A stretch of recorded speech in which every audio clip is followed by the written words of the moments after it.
Ladies and gentlemen, welcome to this new session of the Delphi Economic Forum.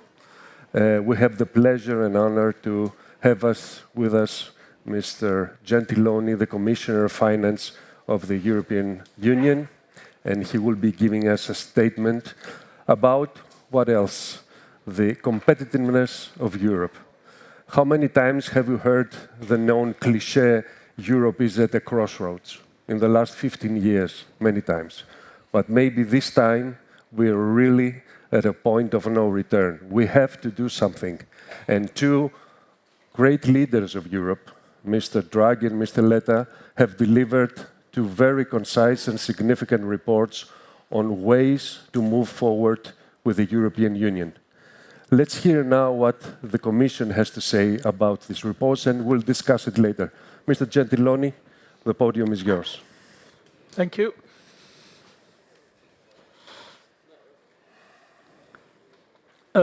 Thank you and good afternoon. Very happy to be in the Delphi Forum. I have to say that I'm no more the European Commissioner for Economy since 4 months. And this, well, in the past, this would be good news to visit Greece. But since many years, also the European Commissioner for Economy was very welcomed in Greece. But I'm no more an official responsibility, so what you will hear is what I personally believe. And of course, we know that the events of the last 2 weeks have once again suggested that we are not simply living in turbulent times, but that we may be experiencing a watershed moment in our history. And of course, we should discuss the competitiveness challenges of the Draghi and Letta reports in this framework. European integration started with recovery and rebuilding after the war.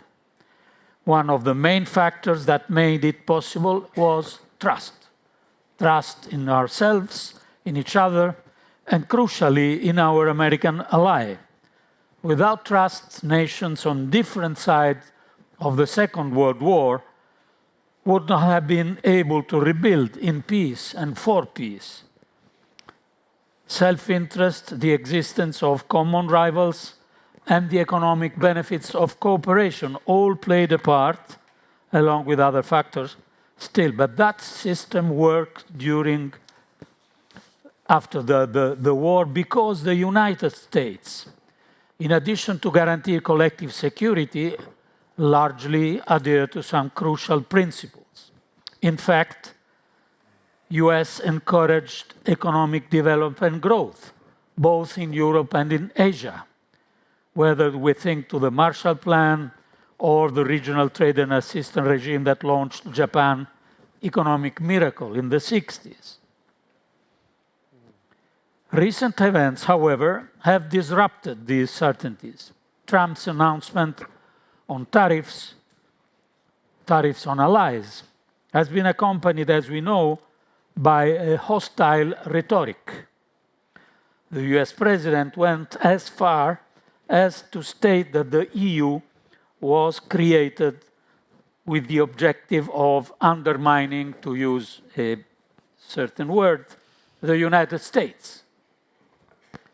Few have summarized, as well as Lech Walesa, the widespread sense of shock we experienced at President Zelensky's treatment during his White House visit, which the Nobel Peace Prize laureate compared to a communist interrogation, expressing both horror and disdain at tragic reversal of history we bore witness to. These events are, of course, a wake-up call for Europe. They must strengthen our resolve and sense of urgency when it comes making the necessary changes to protect our democracy, grow our economy, and strengthen our union. Naturally, President Trump's recent tariff announcement poses a direct threat to our economy prospects, not least because they risk spiraling out of control. And for this reason, yesterday announcement of this 90 days pause for non-retaliating countries is a positive decision, leaving room for negotiations, a decision taken amid risk of the US weakening their position as a safe haven in crisis. This was the environment where Trump decided to pause. But also this decision points in a certain sense to unpredictability, which is what makes a lot of uncertainty in markets. The lack of trust has spread quickly to stock markets, and it threatens to jeopardize recent progress in curbing inflation and global prospect for growth. This is a pause in itself far from restoring trust.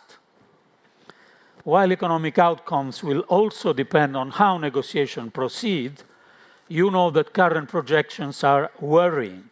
Recent estimates, for example, from the Kiel Institute, suggest that in the short term, tariffs will lower global export by 6 points, slowing growth by 0.8% and increasing global prices by a further 0.7%.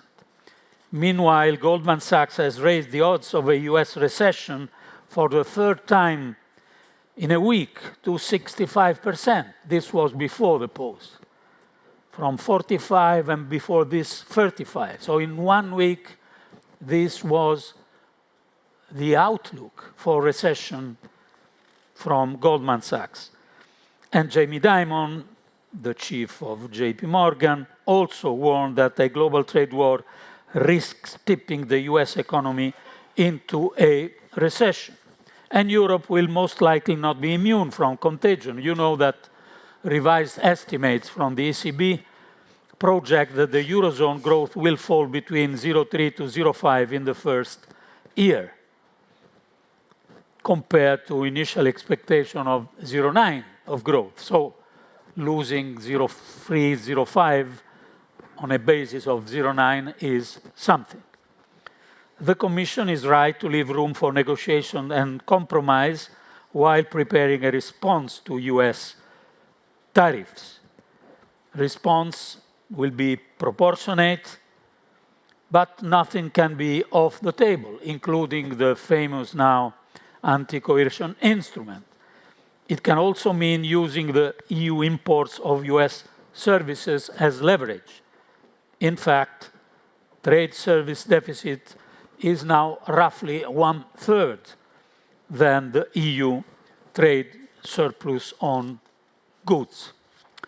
So, ladies and gentlemen, collective security is an essential prerequisite for trade. This has been true during the American century and before. And the current debate over defense spending as a means of deterrence is rightfully focused on the issue of Russian aggression and expansionism at Europe's eastern borders. But it cannot be limited to that. For example, since the beginning of the conflict, Russia has firmly re-established its presence in the Mediterranean. According to a recent report by the NATO Defense College, Russia has been operating a shadow fleet of tankers, laundering Russian oil, circumventing international sanctions, and providing Russia with sufficient revenue to sustain the war effort in Ukraine. And so Germany's historical decision to spend roughly 50 billion euros in the next 10 years in defense, along with a further 50 billion infrastructure, innovation, green transition, should be met with enthusiasm by all Europeans because of its likely positive effect on Germany's growth after a period of stagnation and because of its promise of greater budget flexibility.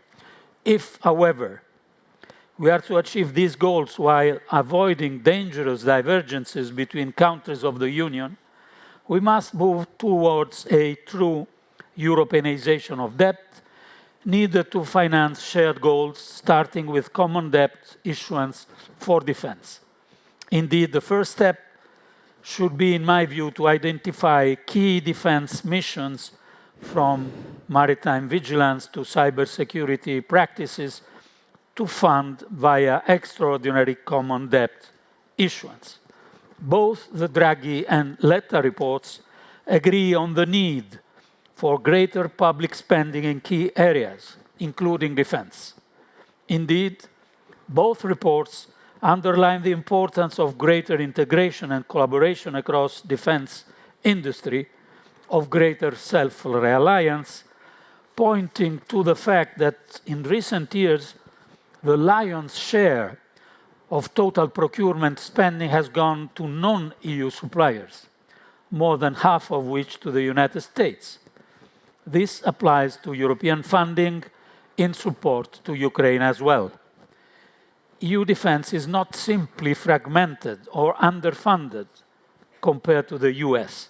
It also lacks a focus on technological development. In 2022, EU defense spending on research and development amounted to roughly 4.5% of total spending. By contrast, the US spent roughly 16% of its defense budget on research. As Draghi report underlines, to meet our economic, technological, and defense objective, we should look to invest a minimum of 750, 800 billion euros more every year. Of course, not public spending, but a huge amount of investments. In doing so, we must strive to mobilize resources more effectively, including savings. As we know, the European Union is home to an estimated 33 trillion euros in private savings, of which roughly 10 trillion euros are held as bank deposits. And this is, of course, to the detriment of citizens looking to see a good return on their savings and also pushing these savings towards the US. Letta report rightly calls for the creation of a savings and investments union to be developed from the incomplete capital markets union, with the aim not only of keeping European private savings within the EU. A concerning trend is the annual diversion of European resources towards the American economy and US assets managers. I'm quoting Letta report, but also with the goal of attracting additional resources from abroad. To project trust in the world, we must place greater trust in ourselves and invest in our ability to be competitive in a rapidly worsening and more hostile economic environment. Many of these proposals designed to stimulate growth and innovation have found their way into the Commission's Competitiveness Compass, approved last February. From the European Savings and Investment Union to measures aimed at lowering internal barriers, from investments in defense to funding schemes for startups in AI, robotics, and other high-tech industries. In short, for an effective industrial policy. At a time of US retreat from climate goals and from the enormous efforts made in recent years by the global community to curb emissions, the EU stands firm in its attempt to combine, not easy, to combine competitiveness and decarbonization, not least to tackle high energy prices, which, as we know, are a significant impediment to growth, but also to provide some much-needed leadership on the issue. Both the Commission's plan to make the EU more competitive globally and the reports that preceded it were presented before the rising tensions in trade and in political relations that have characterized the past few weeks. So while these plans remain valid, they must be adapted to current circumstances and shifting priorities. This is how the Commission should work. Industrial policy in the EU must go hand in hand with trade and security policy. All three must respond to our need to strengthen our union from within and from without, to build trust and strengthen goodwill amongst us and with our allies. After all, as Jean Monnet once said, I've never tried to achieve anything without trust. Thank you.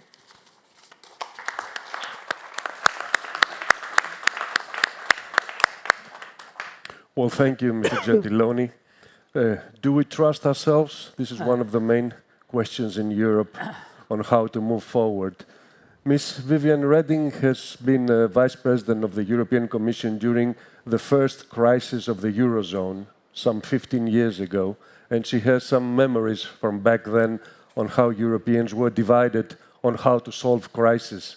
Ms. Reding, how do you see this new crisis of the European Union standing against the United States can play out in the future? Well, a crisis has always done good to Europe, because when we are in non-crisis time, we lean back and we relax, and we spend our time disagreeing with each other. When we are in crisis time, we lean each other to the same direction and we get things done. And that brings me then to the theme about which we should speak today. Look, since some time we know that our single market is far from being efficient, because there are too many regional and national barriers built up. They lead to a patchwork instead of having a power of a coherent world market.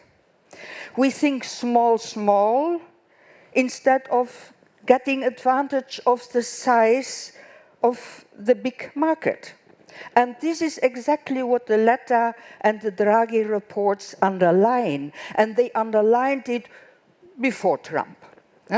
So, if we want to be self-sufficient in Europe and influential in the world, we have to put our strength and talent together. And strength and talent we have. To stay with the market, we have very good universities, which lead to very good talent and to very good research, to patents. We are the second in the world for international patent families. And this all leads to very good startups. And then it stops. Why? Because startups do not need subsidies in order to grow to important European champions. They need money, and they don't get it because the money is not available, although it is there. You know that every year 300 billion of euros of EU savings deposit go to the US bond market, instead of staying in Europe and going to grow European champions. And that is why, and Paolo Gentiloni is absolutely right, it's so important to have finally, the European capital union market, which we call now in a different way, but it means the same, being done. So what do we have to do concretely in order to solve these problems? First, stop fragmenting the single market, collaborate cross-border, and put national talents together so to make them a European talent. Create conditions that the private savings are invested in our European champions. That means the Savings and Investment Union, put as a project 2015 on the table as a European Capital Market Union. Simplify the compliance procedures, regulatory burden, get it down and establish cross-border mutual recognition, and create this famous 28th regime for innovative companies to have a single legal framework for Europe. If we manage to do all this, we stop speaking and we commence doing. Thank you very much, Ms. Reding.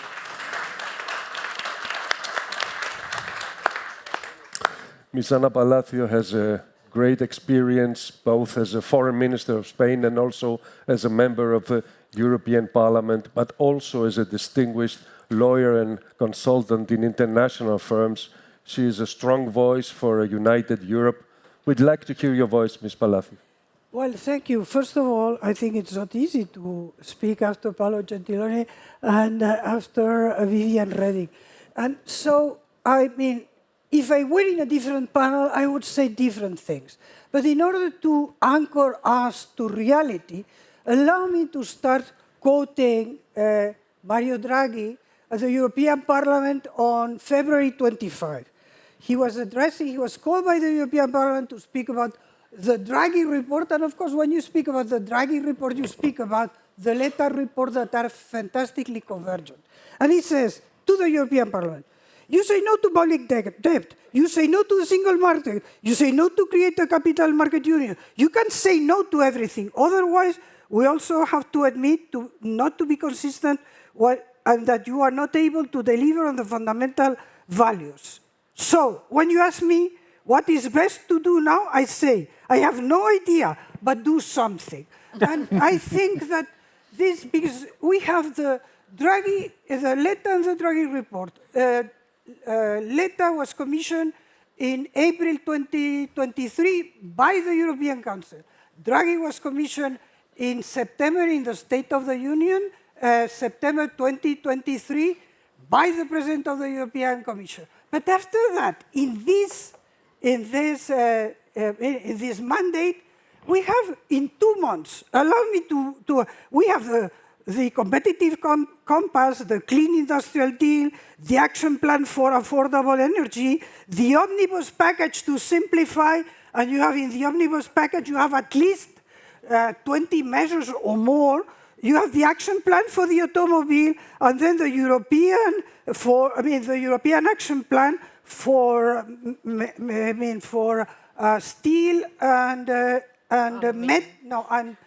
mineral industry. And of course, we can speak about mineral because this is one of the obsessions right now in the European Union. What I mean by this is, honestly, we have a fantastic framework.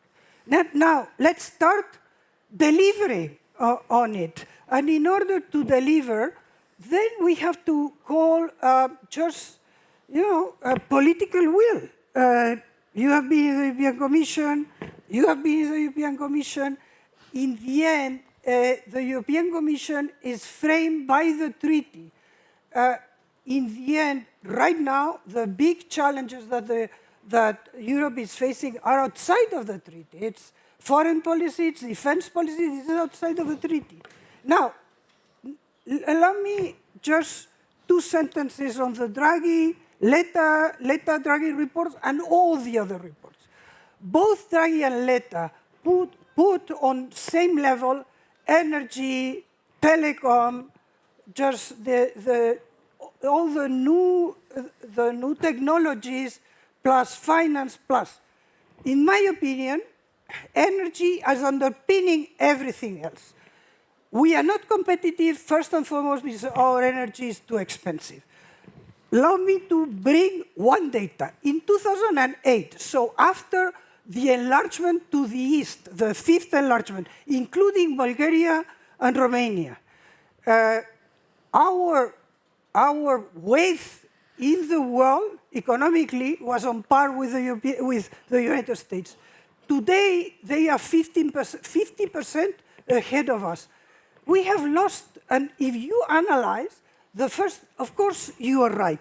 And of course, as I say, if I were in a different panel, I would say different things. But to complement what you are saying, we have to pay attention to energy. And when you go through all these initiatives from February and March, what do I see is that we are still too dogmatic, we are still too ideological, there is not enough realism. Yes, the European Union has to bet on renewables. We have to bet on not green, on decarbonized hydrogen. And let's not moralize. There is not a moral quality against nuclear, because nuclear is what, and I'm quoting and you were a commissioner, then the initiative of the European Commission of what energy sources would be able to ask for subsidies. So this is what is called the taxonomy, but going beyond the names. If I had to highlight something, is that unless we go to realism in energy, we will not be able to overcome this difficulty. Allow me one last. If we are going to have a military, a defense industry, we need electricity. We need huge amounts of constant base load energy. We cannot rely on intermittent energy. And by the way, many in this audience have heard about the Dunkelflauten, so dark without wind. That was a problem that Germany had. Why? Because they rely on intermittent. I'm not against, of course not, but we need to be realistic. Today we are linked to LNG, because of Russia, to LNG. I mean, by the way, Germany is 22% of the mix is coal. So I'm for Draghi, I'm for Letta, I'm for all these initiatives, but let's be realistic. Unless we get our energy right, we will not be able to overcome this competitiveness gap. Well, thank you, Ms. Ana Palacio. Let's now hear how the business community is dealing with this energy gap, this energy loss of competitiveness. Mr. Winand Quaedvlieg, if I'm pronouncing your name right, is Vice President of Employers Group, European Employers Group. How do you cope with such expensive energy in doing business around the world and especially in Europe? Thank you. I should start by saying that Stefano Malia, who is the president of the Employers Group of the EESC, regrets very much not being here due to the strikes. But we are very happy, of course, that we have the opportunity here to present our views, and also that the Employers Group has now a strategic cooperation agreement with the Delphi Economic Forum. Let me start by saying a few things about competitiveness, because competitiveness is not just an economic thing. Our ability to compete determines the economic growth, the jobs, the finance, the innovation, the science, the digitalization, the sustainability, the social model, and the defense of the EU. It's everything. It determines the formation of our union, our prosperity, our values, our future. And the report Letta is on the single market. Report Draghi is about innovation, decarbonization, competitiveness, and preparedness, but basically it's all the same thing. It's one trinity, because you need it all to play your role. Now, this competitiveness of the EU is clearly under pressure. It is under pressure because our productivity is going down, because the geopolitical situation is changing, and because the multilateral rules-based system is changing, or maybe, let's hope not, disappearing. So now the question is, does the geopolitical context, does it have an impact on the changes that we see? And I would say that the volcano of challenges we see erupting now, it was long in the making. The urgency was already extreme last year. It's not something of the last 8 weeks or so.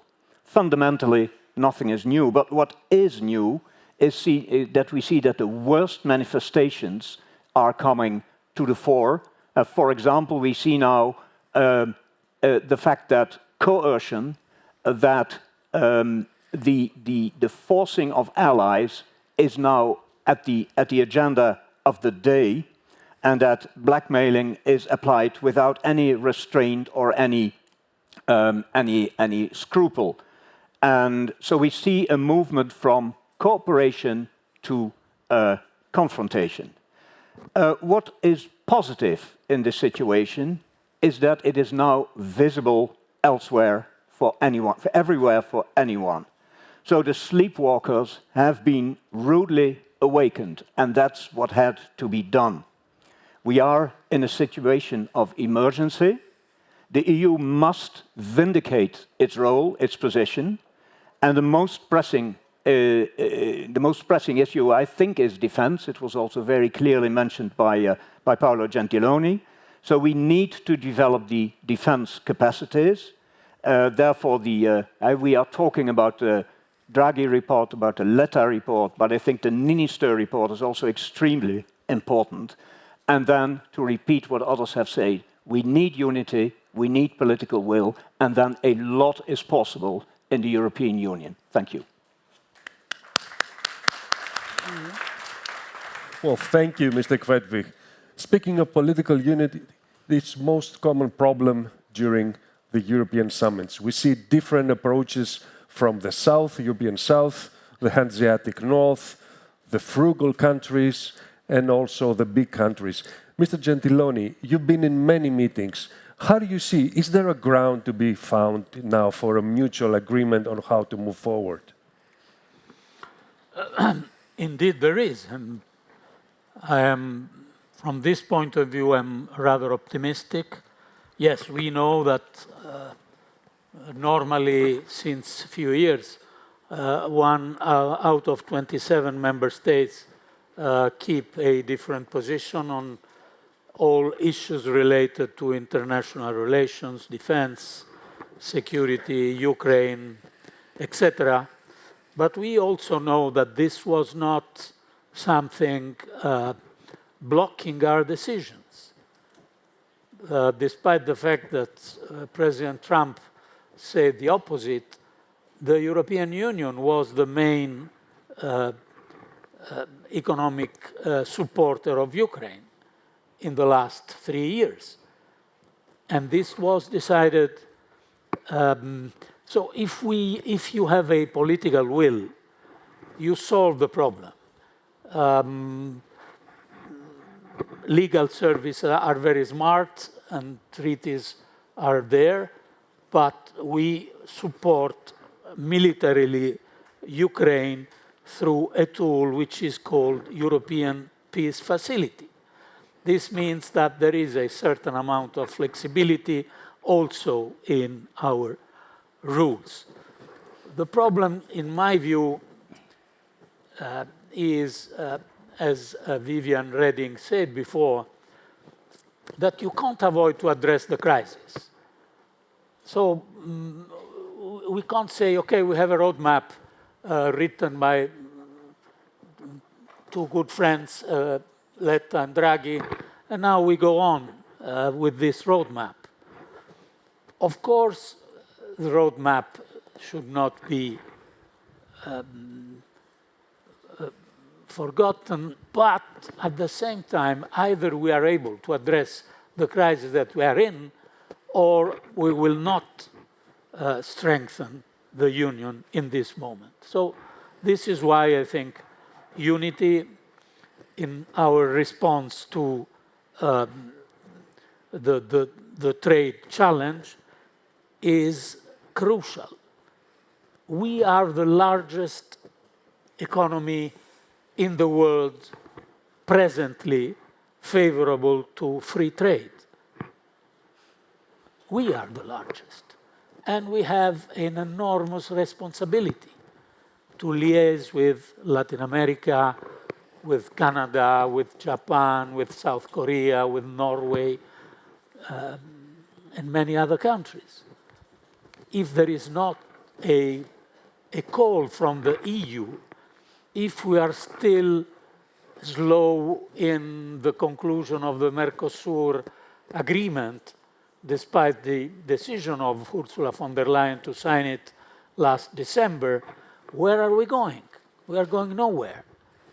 If we are not able to address the risk of fragmentation on defense expenditure. And so we can't have only the largest European economy investing in defense in the coming 10 years. Because this is very dangerous. It's very positive. The Germans are doing this, but it is also very dangerous. So, honestly, I know the packages of the Commission, how they work. You present a big compass with 35, 51 legislative acts to come in the coming years, and then they come. You may remember the Green Deal. It was a large package, and then it came, also with some mistakes, probably. But we need to take decision on things that are now crucial. So energy, common defense, trade, unity on trade, these are the real test of the fact that the European Union will use this crisis in the right way.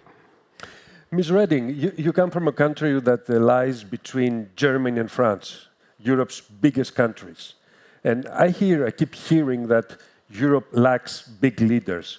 Do you think now that France and Germany can stand up and become the real motors of Europe again?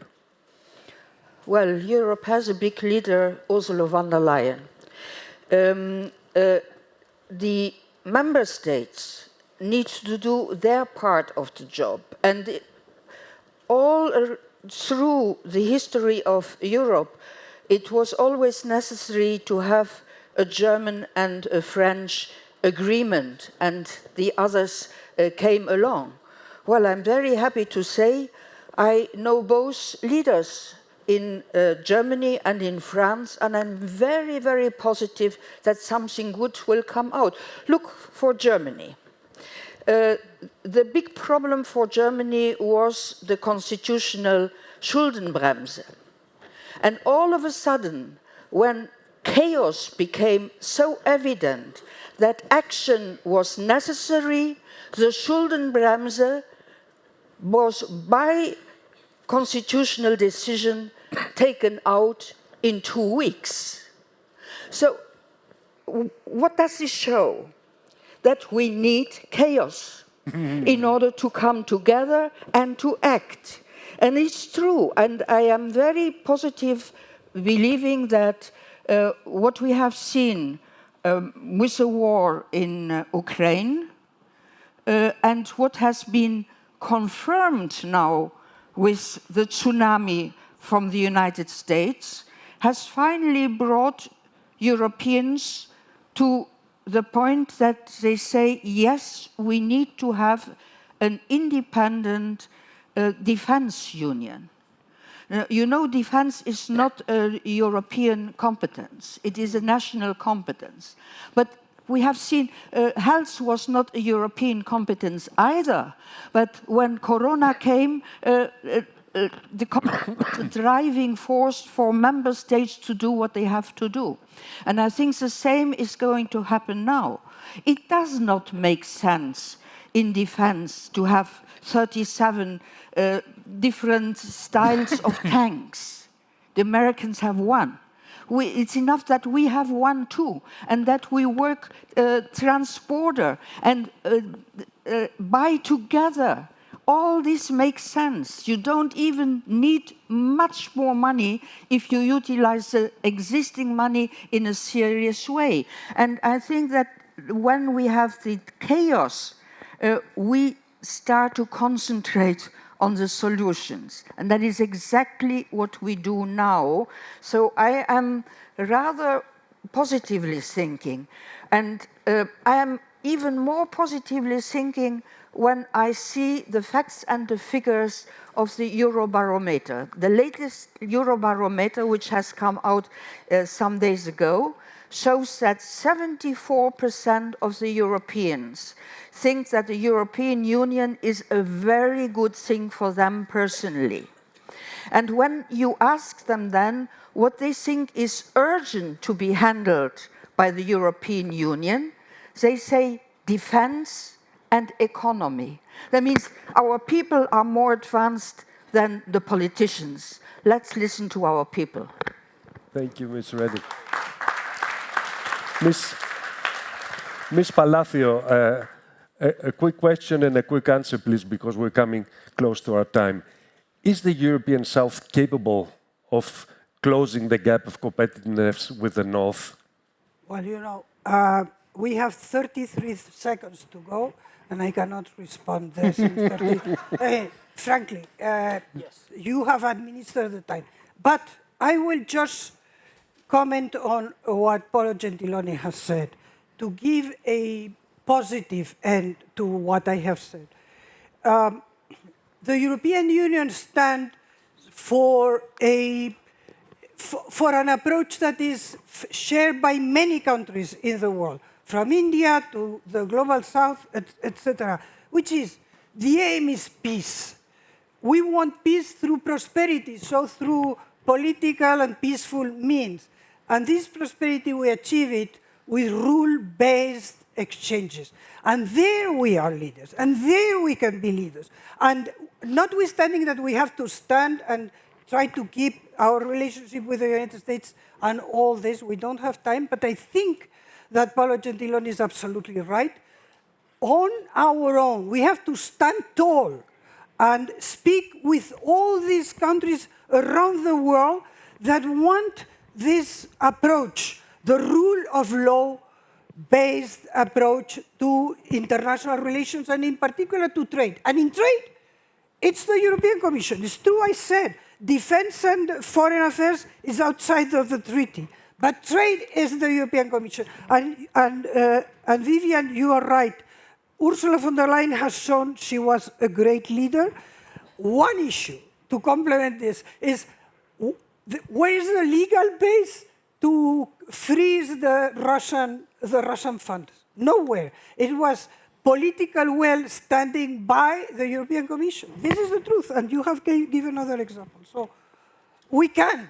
If we want, we can. Thank you. Thank you all.